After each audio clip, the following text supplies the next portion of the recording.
Hello everyone, my name is DimitriusMac and welcome to the Week 5 recap of my Fantasy Wrath League, folks. Now before we get into the show, I do want to make a public announcement to you all. Sorry for the dry week, I have literally uploaded nothing this week besides this video.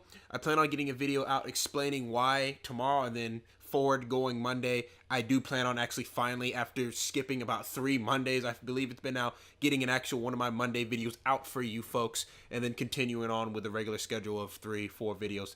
It's just been a hectic week, I will say, and I'll explain it more in the video that I'm going to release tomorrow. But for the time being, folks, let's talk some football. That's why you're here. That's why you clicked on the video. And surprise, surprise, before we do jump into the things, I did finally get my first victory, and we'll talk a little bit about that, and we'll talk about the things that went on in the league and how it's more close than it actually appears.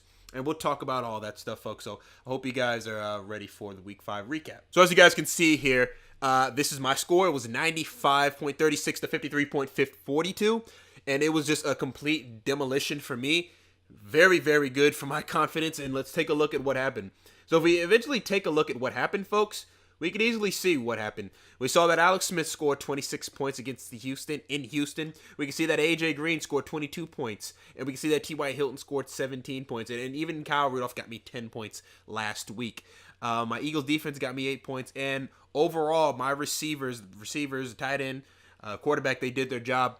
On the other hand, this is the lowest outing I've ever had for my running backs. I believe they barely got me 2 points. And that was very, very frustrating. And that's one of the things that I've adjusted, and we'll get into that when I talk about the waiver wires in the next segment.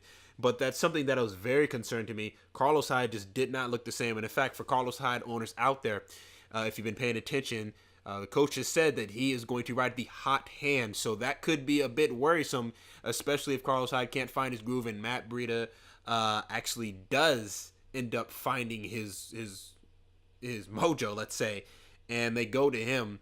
You're gonna start seeing possibly more of a committee, which is something that I was hoping not was going to evolve at the beginning of the season. But with this team having no wins under its belt, I'm sure they're willing to try anything. Let's talk about my opponent on the other side, folks.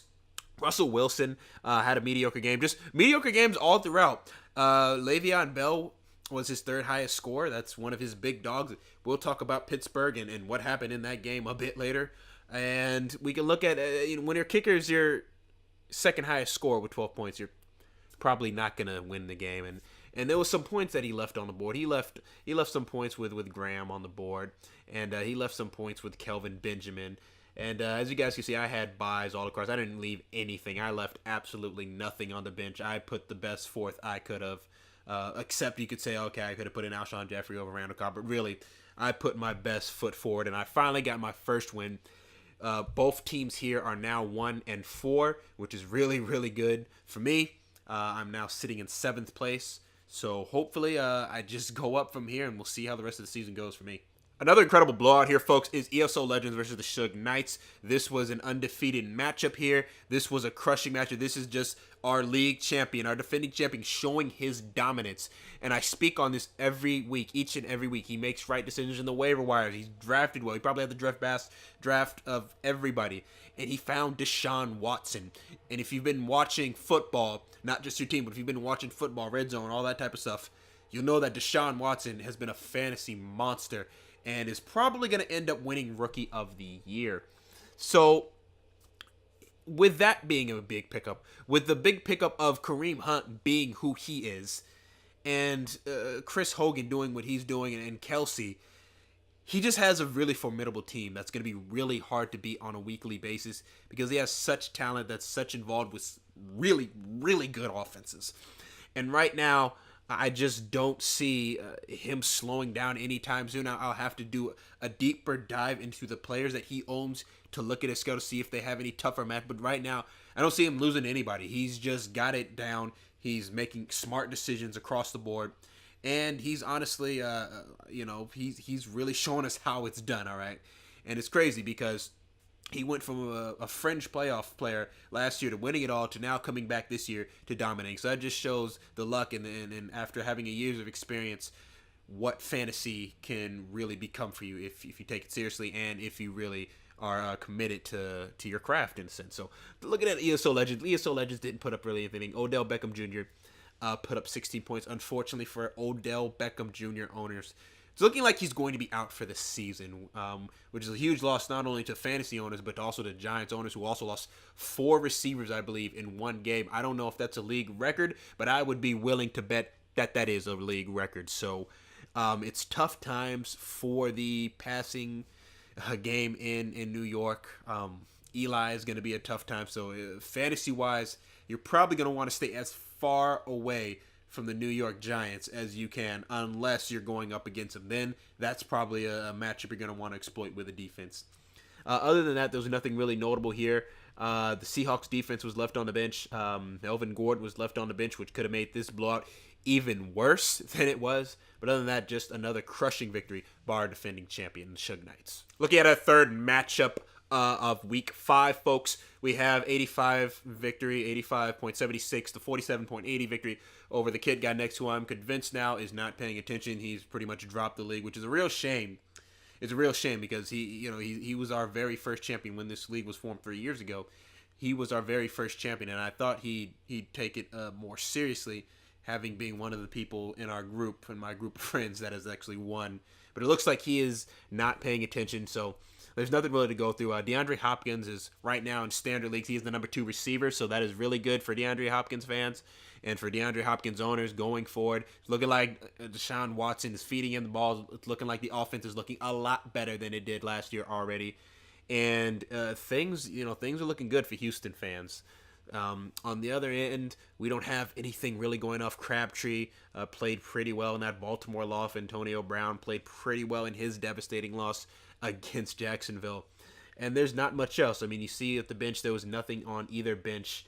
Really, there was Nelson Aguilar, I guess, and Jacoby Brissett. But really, nothing that would have made a huge impact for the kid got next year. And again, like I said, I'm pretty sure that he is inactive because he left Greg Olsen, who was on injured reserve, out there, and he also left Ted Ginn out there on a bye week. This was a very big matchup because this was a 1-3 teams going together, and this was Isaiah's team versus Supremacy, and Supremacy barely lost this one. So let's take a look what ended up happening. So I think one of the things that I did notice was that I feel like he expected a lot more out of Jonathan Stewart. Jonathan Stewart owners, you've probably been massively disappointed at how he's performed this year, especially with the way Christian McCaffrey has just performed in the Week 6 game. He has outperformed Jonathan Stewart a lot better. He's outperformed him, and he's just looking like the running back to go in that offense. So I'm sure he expected a lot more out of Jonathan Stewart. And then Tom Brady versus Tampa Bay, when you only get 12 points, it's really got to be heartbreaking. You'd be like, oh, Tom, man, if you had just thrown one more touchdown, if you had not thrown that interception, Tom, I maybe could have gotten his victory. But ultimately, Supremacy drops to 1-4, and it's a tough loss and a very, very good win because this was a low-scoring week for both teams. And you want to take low-scoring victories all you can, as much as you can. So I'm sure Isaiah is definitely proud of this victory right here. So other than that, there was nothing on the benches. I mean, Phillip Rivers could have been substituted for Aaron Rodgers, but he would have lost 4 points. And there was really nothing that could have done. I guess, Pierre Garçon, okay, I missed this. Pierre Garçon could have contributed. And he had Christian McCaffrey. I was speaking of Christian. He had Christian McCaffrey on the bench instead of Jonathan Stewart. If he had him in, he probably would have ended up taking that one. Same thing with Pierre Garçon. And it's just a tough decision sometimes that come down to resulting in a loss. And it's really hard, and it can be frustrating, So Isaiah's team is now 2-3, and Supremacy has now dropped to 1-4. And for our last matchup, we had a prime matchup here. The Murder Boners versus Never Bowing Down. Let's take a look at what happened. So Dak Prescott went absolutely bonkers. Leonard Fournette went absolutely bonkers. And that's pretty much it. That's all you need to know about Never Bowing Down getting this one. He had a bit of contribution, I guess you could say, from Brandon Cooks and Chandler Catanzaro. But other than that, there was really nothing that really helped him besides these two players. The Murder Boners really tried here. Jameis Winston, Ezekiel Elliott, Joe Mixon actually had a good game. Devontae Adams had a really, really good game. But it was still not enough. But if we take a look at the bench here, we see Carson Wentz and Cameron Brate would have got him the victory, and he would not be 3-2 at this moment. So again, it's decisions that come down to the last minute. Oh man, you start second guessing yourself when you know that the games are about to start, and you make switches. And I've talked to players about this, and this is something that happens quite a lot. You make last minute decision changes because you second guess yourself, because you don't want to be like, man, if I had made this change, if I was thinking about it all week and I never made that change, and this guy blew up for me this week, and it didn't, I could have won. It's those type of things that go through people's mind that force them to make errors like this and result in a loss. I mean, his bench had 50 points. That's a lot to leave on the bench. And it's something that a lot of people just go through. I feel like on the regular, it's just something that people go through and that we have to deal with on a regular basis. So, unfortunately, the murder bonus drops to a 3-2 record, but he is still sitting at the 4th seed, while Solomon is now sitting at the 3rd seed. And as you guys can see, I was talking about 3-2 is at the 4th seed. The bottom of the barrel is 1-4. So essentially, the last place team is only two games out of the playoffs. So it's not as big a disparity as I thought it was going to be. Although the matchups this week are going to play into a lot, and I'll actually address those more than I have in previous weeks when we get to that segment. So those have been the matchups for week 5. Now we get to jump right into the waiver wire sections, the section where we hopefully pick up players that are going to help us going forward. So the first pickup of week 6, folks, happened to be Cam Newton. He was on our waiver wires. Can you believe it? I can't. Actually, I can, because I dropped him. I was one of the ones that had him. He's been dropped twice this season. I know a lot of people like, how the hell has Cam Newton been dropped in your league? Not once, but twice. I don't know. Talk about those first 3 weeks. They were absolutely abysmal for him, and it just looked like he wasn't going to be the same Cam Newton. Unfortunately, for owners, previous owners of the league commissioner who owned him first, and then me, we dropped him. We didn't believe in him, and we lost him. The Ballers ended up picking him up, and that's going to be his victory. And as you guys can see, we have a whole page dedicated here to week 6. There's a lot of week 6 ads. Another thing that I want to absolutely address is the Jacksonville Jaguars defense. If you haven't been paying attention to Jacksonville at all, you don't know what's going on, you just see that they're somehow beating teams like Pittsburgh, then you need to pay attention to this Jackson Jaguars defense. We can roll some of these highlights from last week. They were absolutely dominant. They, honest to me, look like a Super Bowl contending defense. Not necessarily a team. I'm going to need to see more from their offense first. But this defense was absolutely smothering Ben Roethlisberger, leading him to what many could argue the worst game of his career. He threw 5 interceptions. He did not have a good day passing the ball. And it was just abysmal performance from the Pittsburgh offense. And the Jacksonville Jaguars look like true contenders. And going forward, we only have to wonder, is this team going to continue this? Are they going to continue being this dominant of a team, both on the road, both and at home? And if that's the case, they're going to be fantasy monsters. They're going to have trade value. I mean, Jacksonville, we're talking about Jacksonville's defense here, folks. I mean, this is something way out of the ordinary. But if they keep this up, putting up points, putting up 12, 13, 15 points, for the next 2-3, they're going to have very, very high trade value. If they don't already. I know some people are feeling like, okay, let's look for them to call now. But if this really keeps up in fantasy, they are going to be able to be a very, very hot commodity, because defenses are very important, because they start you off with 10 points, at least in the standard league. They start you off with the 10 points and you only add on or you only lose to that. So they're very important. When your defense does good, then it's all the better. So the Jacksonville Jaguars defense, I won the bidding for that. I actually had them earlier in the season, but I dropped them because I was scared that they were going to get demolished by the Pittsburgh Steelers. They ended up not getting demolished. They ended up the opposite happening. And so I had to go back and get them, and I did. And unfortunately for me, another player that I couldn't get back was Cameron Newton, but I did end up getting back the Jacksonville Jaguars defense. Jerick McKinnon, I think, is going to be a really good pickup. I like Jerick McKinnon, and I like him in that offense. The Vikings have, I think, a top 5 O-line this year, so whenever you see something like that, you're just going to want to go for the player. We have 2 Green Bay players pick up the kicker, Aaron Jones. I think Aaron Jones is going to be really good as well, although we'll wait and see. We'll see. He had a good game last week, but now he has to play in Minnesota, so we will see how that goes. Ed Dixon, Adrian Peterson, Devin Funches, Will Fuller. These are all iffy guys where you don't know where we're really going to get anything from them, especially Adrian Peterson. He's in that new offense, so that's a bit of a stretch. That's how desperate we are in our league for running backs. And then anything else, there's nothing really else until you get to the top here where you have Alfred Morris picked up by the Murder Boners and Mark Ingram. And to be 100% frank, folks, it would be smart, even though they are on a bye this week, it would be smart to pick up both Darren McFadden, I think, and Alfred Morris because that O-line is really, really good. And you see what they've done for Ezekiel Elliott. But, of course, I'm not taking away all the credit from Ezekiel Elliott. Ezekiel Elliott is a hell of a running back.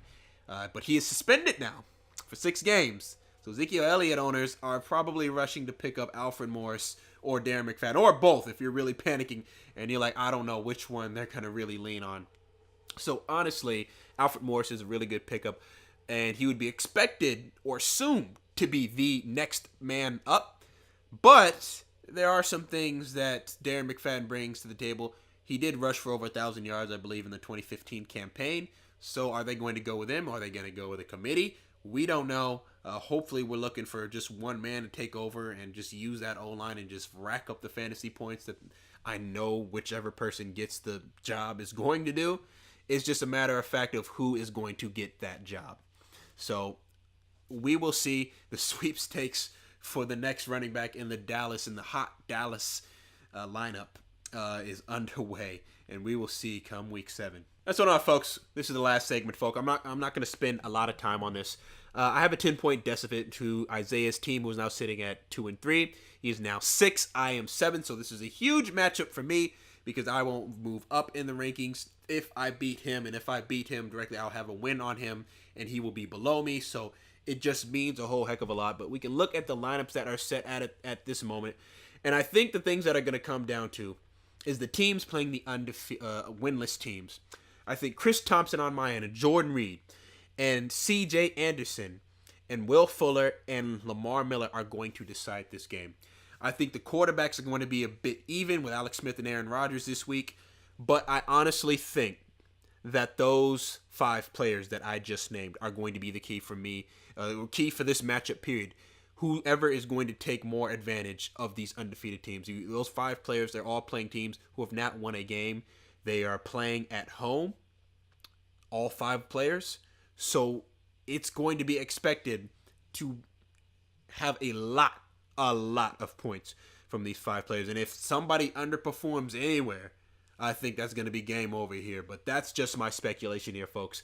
As you can see, I had Devin Funches in. I expected a lot more. He did get targeted a lot. He just didn't really catch a lot, unfortunately, on my end. Another thing that was unfortunate for me is Zach Ertz Zach Ertz had less catches, but he had 2 touchdowns. So go figure. That's 13 points right there. Nothing you can do about that. It's just part of the unfortunate things of life. And we can look at just the other matchups. We won't go into depth about talking to them. But we have the 8th seed versus the 4th seed, which is really big here. And, of course, he's looking to win this. And then we have Never Bowing Down versus the kid guy next, which is the last place team versus the 3rd team. And it's unfortunate because this is going to be an automatic victory because Eric is not paying attention. And it just really sucks because obviously Greg Olsen is still in set of his lineup, and Stephen Hoshka is on a bye. He's still up, it being Saturday at the time of this recording. And it's just unfortunate. So we know who's going to win this one. And Suge Knights versus the Bottles, we also know who's going to win this one. This is a free win for Dion. Why, you may ask? Well, take a look at here. Russell Wilson and Doug Baldwin are both in. And Cam Newton and Kelvin Benjamin are both on his bench. That just screams out to me that we probably have a second now inactive in the league. And it's okay if it stops from there. As long as everybody else continues, I won't be upset that I feel like a lot of people quit the league.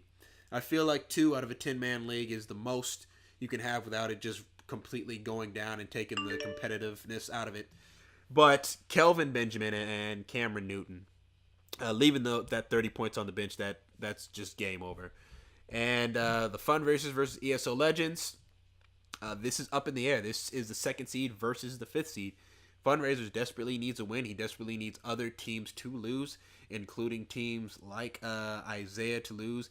He needs teams like the Murder Boners to lose. But unfortunately, he's not going to get teams like Never Bowing Down and Suge Knights, who are the first and third team, because they are going to get victories versus people who are not active in our league. So that is it, folks. That is all that I have covered for you, folks.